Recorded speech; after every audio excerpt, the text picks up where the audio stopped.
सुकेश, तूने मेरा इंतजार भी नहीं किया और माँ का दाह संस्कार भी कर दिया। ऐसा भी क्या जल्दी थी? दीपेश अपने छोटे भाई से बोला। भैया, आपको तो कई दिन पहले ही माँ की गंभीर हालत के बारे में बता दिया था, आप फिर भी नहीं आए। माँ की आंखें तो आपके इंतजार में पथराही हो गई थी। वो जब मरी भी तब भी उनकी आंखें खुली रही। शायद आपकी झलक पाना चाहती हो, पर आप तो विदेश जाकर ऐसे बसे कि वहाँ से आने का नाम ही नहीं लिया।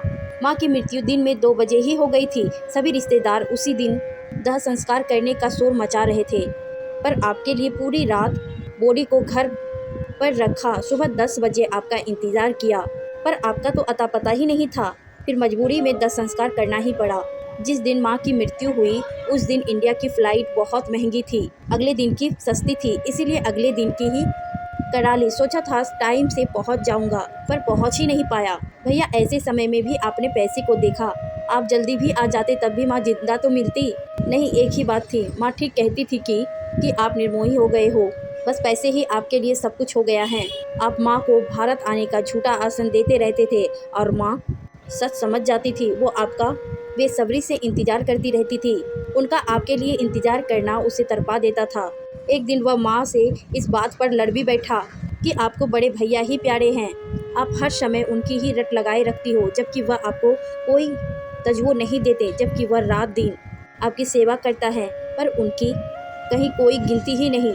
तब माँ बोली थी कि ऐसी बात कभी भी अपने मन में ना लाना। तुम दोनों तो मेरी 2 आँखें हो। अब तू तो मेरे पास ही रहता है, तेरे सुख दुख का मुझे पता रहता है, पर वह दूर रहता है तो सबके बारे में कुछ पता नहीं चलता, इसीलिए उसकी चिंता लगी रहती है। फ़ोन पर उससे 2-4 बात करके जी शांत हो जाता है। हाँ, इतना ज़रूर है, उसी ने पहली बार मुझे माँ होने का सुख प्रदान किया था।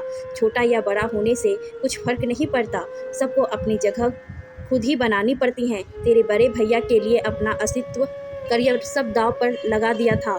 बस एक ही क्षण रह गया था उसका अच्छे से लालन पालन, और वो काबिल बनते ही विदेश चला गया और वहीं का होकर रह गया। उसे अपनी बूढ़ी माँ की भी कोई फिक्र नहीं है, पर माँ अपने बच्चों को भुला नहीं सकती है, हर पल याद करती है। धीरे धीरे माँ को भी आपकी असलियत समझ में आ गई थी और उन्होंने आपके बारे में भी पूछना भी बंद कर दिया था। शायद वो आपसे नाराज़ थी, इसीलिए अपने दाह संस्कार का जुम्मा उसे ही सौंप कर गई थी। वो अपने काम में ना तो आपका पैसा ना आपका हाथ लगवाना चाहती थी, और जैसे ही उन्होंने चाहा वैसा ही हुआ। माँ कुछ पैसे छोड़कर गई है क्या? दीपेश बोला। भैया, माँ की बीमारी में सारी जमा पूंजी तो लग ही गई, कर्ज अलग से चढ़ गया, धीरे धीरे उतार दूंगा।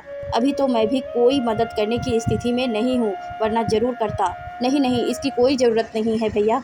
अच्छा छोड़ो इन बातों को, अब आगे की सोचो। चौथे दिन ही माँ का सब काम कर देना, मुझे ज़्यादा छुट्टी नहीं मिली है, मुझे लौट कर भी जाना है। भैया, चौथे दिन तो केवल शुद्धि हवन ही होगा, माँ का सारा काम विधि विधान से करूँगा।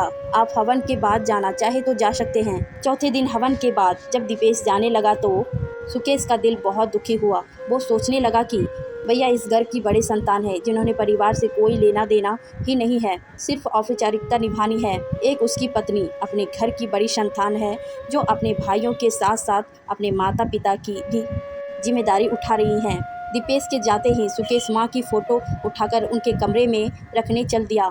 जैसे उसने फ़ोटो रखी, उस पर चढ़ी माला उसके हाथ में आ गए। ऐसा लगा जैसे माँ उससे खुश होकर उसे आशीर्वाद दे रही है हो, जिसकी उसे इस समय बहुत ज़रूरत महसूस हो रही थी।